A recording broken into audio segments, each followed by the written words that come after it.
শুনুন, আমি রবীন্দ্রনাথ ঠাকুরের মানের হানি করিনি।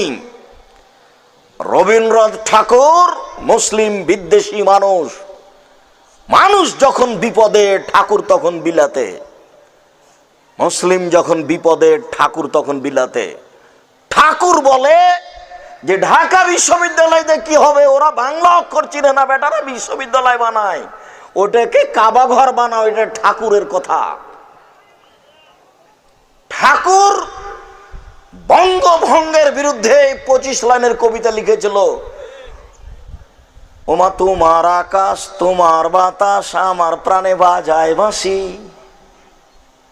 ওমা তোমার আকাশ তোমার বাতাস, যতবার ঠাকুর বলছে তোমার আকাশ তোমার বাতাস, ততবার ঠাকুর তার মা কালী মাকে বলছে ওমা তোমার আকাশ তোমার বাতাস।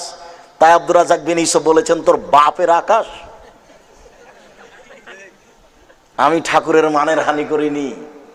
এদেশের ছেলে মেয়ে, এদেশের শিক্ষক বুঝুক, বিচারের মাঠে সবাইকে জবাব দিতে হবে, আমাকে দিতে হবে না। আমি প্রস্তুত আছি, এটা শিরক। 25 লাইনের কবিতা ঠাকুর লিখেছে বঙ্গভঙ্গের বিরুদ্ধে, এবং কলিকাতা প্রেস ক্লাবে বঙ্গভঙ্গের বিরুদ্ধে এই কবিতা পাঠ করেছিল সর্বপ্রথম ঠাকুর।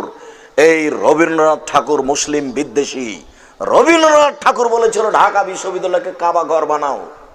বেটা তোমরা বাংলা অক্ষর চেনো না, বিশ্ববিদ্যালয় কি করবে?